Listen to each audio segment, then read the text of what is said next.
What we learn in the beginning of the surah is Allah has taken offense to their sarcasm. Allah has taken offense to the way they speak about the akhirah. So Allah says, عَمَّا يَتَسَاءَلُونَ.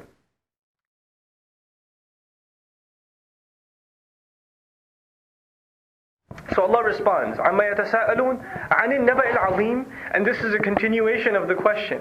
Are they really asking about an-naba'ul azim? An-naba in Arabic means news, but there's another word in Arabic for news which is khabar. So there are two words now. There's naba and there's khabar. What's the difference between naba and khabar? First of all, an-naba'u a'zam, meaning naba is a greater kind of news. It's a more important news.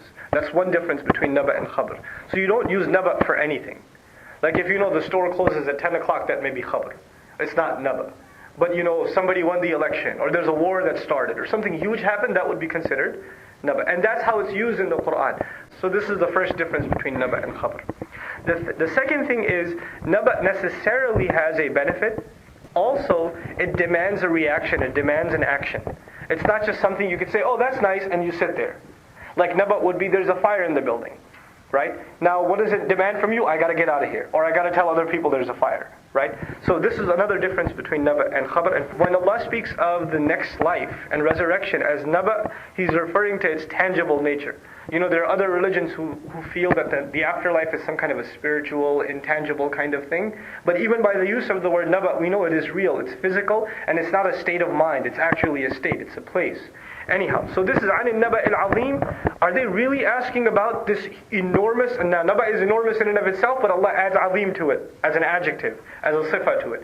So is it true that they're actually asking one another in this sarcastic tone about that enormous event, about that enormous news that is supposed to lead them to some kind of action, and yet instead of leading them to action, it's leading them to make this kind of ridicule? And then Allah adds another rhetorical question. All of this is rhetorical questions so far. الَّذِي هُمْ فِيهِ مُخْتَلِفُونَ. الَّذِي actually is called ism sila, okay, ism mawsul rather. And hum fihi mukhtalifun in grammar is called silatul mawsul. All of this is an adjective of a naba.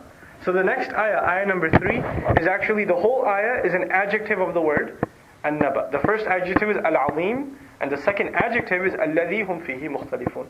And a coarse translation is that which they are themselves in disagreement in or with. Okay, they're among themselves, they are in disagreement in regards to this news. But the way the ayah is structured is in the ismiya form, in the nominal form. The benefit this has is, what this tells us is, this is something they're doing all the time. That this disagreement that they have among each other, Allah Azza wa Jal, for example, didn't say الَّذِينَ هُمْ فِيهِ يَخْتَلِفُونَ. He said الَّذِينَ هُمْ فِيهِ مُخْتَلِفُونَ. The ism fa'il is used. And the noun usage indicates something that's going on constantly. Like a noun is permanent and a verb is temporary.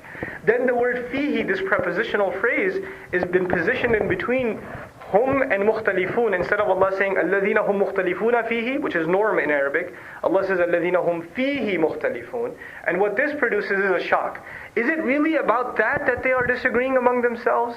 Now the word ikhtilaf, a little bit about it, and we move forward inshallah ta'ala. The word ikhtilaf, it indicates two things. It indicates a manifest disagreement, meaning they're actually physically disagreeing among each other. What this tells us is not only were they being sarcastic about akhirah, they all had their own theories too.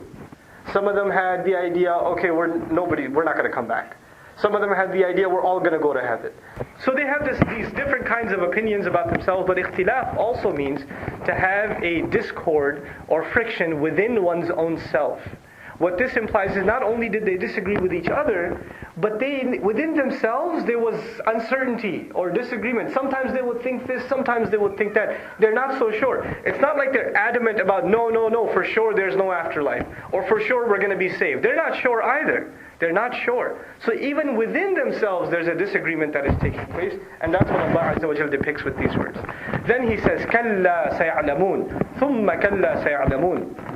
This has been repeated, and oftentimes it's argued that this repetition takes place only for the purpose of mubalagha, which in English is called hyperbole, to emphasize something. You know, the Old English translation of كَلَّا سَيَعْلَمُونَ ثُمَّ كَلَّا سَيَعْلَمُونَ is, nay, they're going to soon find out. Nay, then again, nay, they will soon find out. This is how it's commonly translated. Let's first explore the word kalla, and then we'll talk about the repetition. Kalla, according to Sibawayh and some other grammarians, mostly from Basra, they believe that this has to do with the word rada', or stop. Meaning, whatever you're talking about, stop. You're going to find out very soon. You put it in that context, right? They're running their mouth, and all of a sudden Allah says, stop. You're going to find out very soon. So that's one opinion on what kalla means. Another opinion, which is stronger actually from the language point of view, is depends on where kalla is used. If you say kalla and you pause, and then you say saya'lamun, it means something. But if you say kalla saya'lamun together, then it means something else. Now if you say kalla and you pause, and then you say saya'lamun, like these grammarians argue in these ayat, it is jaiz, it is allowed that you stop at kalla and then you say saya'lamun. To produce that meaning, stop. Stop your nonsense. Stop this ridiculous argument. All of you be quiet. Nonsense. And then you're soon about to find out. Saya'lamun. Or they're about to find out rather. But on the other hand, if you continue and you don't stop, which is what the text of the ayah is, there's no waqf, then the meaning of kalla is associated with haqqan. Truly you're going to find out. So the idea in language generally, and also in classical Arabic, when you repeat something twice, it illustrates anger or tension or friction or something like that. So that's one opinion. The other opinion, which actually a lot of the mufassirun have taken, and seems more appropriate here, is consistent with the arguments in the rest of Qur'an. As far as the Qur'an's warnings are concerned, they're basically, the warnings are of two events.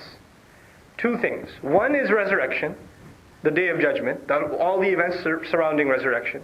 And the second is the hellfire, one leading to the other. But the two predominant warnings are resurrection and qiyamah, and then an-nar. So there's a lot of description in the Qur'an of resurrection day, and there's a lot of description for hellfire. So it is believed that the first one, you're really going to find out, that first one is referring to qiyamah, and the second one is referring to hellfire. So first you're going to realize how wrong you were and how obnoxious you were in the way you were talking about the akhirah. The first time you will realize this, truly realize this, when you face qiyamah. And the second time when you face the hellfire. These are the two places where you really get to know, right? So now, this is again the tafsir of why there is repetition between these two things.